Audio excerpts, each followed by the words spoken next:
Hello everyone, আসসালামু আলাইকুম। Welcome back to my channel. আজকে নতুন আরেকটি রেসিপি নিয়ে চলে আসলাম, ভিন্ন স্বাদের এক পটল ভাজার রেসিপি। প্রথমে কিছু পটল ছিলে মাঝখান দিয়ে কেটে নিতে হবে। তারপর পটলগুলোতে হাফ চামচ পরিমাণে হলুদের গুঁড়া দিয়ে দিব। তারপর হাফ চামচ পরিমাণে লাল মরিচের গুঁড়া দিয়ে দিব। স্বাদ মতো লবণ দিয়ে দেব। তারপর কিছু পরিমাণে সরিষার তেল দিয়ে দিব। দিয়ে খুব ভালো মতো হাতে একটু সময় নিয়ে মেখে নিব। পটলগুলো যখন মাখা হয়ে যাবে এক পাশে রেখে দিব। তারপর একটি প্যানে পরিমাণ মতো সরিষার তেল দিয়ে দিব এবং তেল গরম হওয়ার জন্য অপেক্ষা করব। যখন দেখব তেল গরম হয়ে গেছে তখন সেই মাখিয়ে রাখা পটলগুলো এক এক করে দিয়ে দেব। তারপর পটলগুলো ভাজা হওয়ার জন্য অপেক্ষা করব। পটলগুলো যখন এক পিঠ ভাজা হয়ে যাবে তখন উল্টে দেব অন্য পিঠ ভাজার জন্য। পটলগুলো একটু সময় নিয়ে লালচে করে ভেজে নিতে হবে। যখন পটলগুলো খুব ভালো মতো ভাজা হয়ে যাবে তখন এক এক করে পটলগুলো তুলে নিব।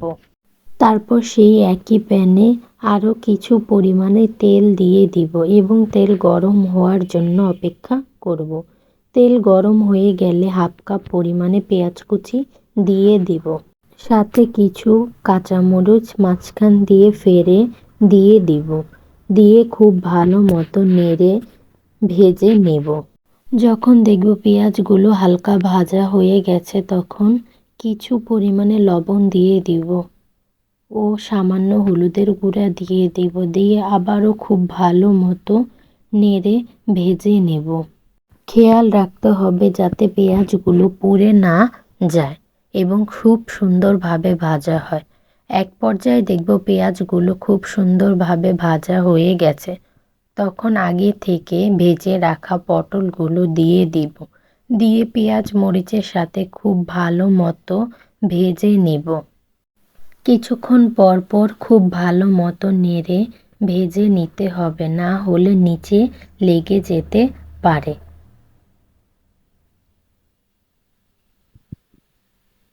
যখন দেখব পটলগুলো খুব ভালো মতো ভাজা হয়ে গেছে তখন কিছু ধনিয়া পাতা দিয়ে খুব ভালো মতো নেড়ে নামিয়ে নিব। হয়ে গেল আমার ভীষণ মজাদার ভিন্ন স্বাদের এক পটল ভাজার রেসিপি। আজকের ভিডিওটি দেখার জন্য সবাইকে ধন্যবাদ।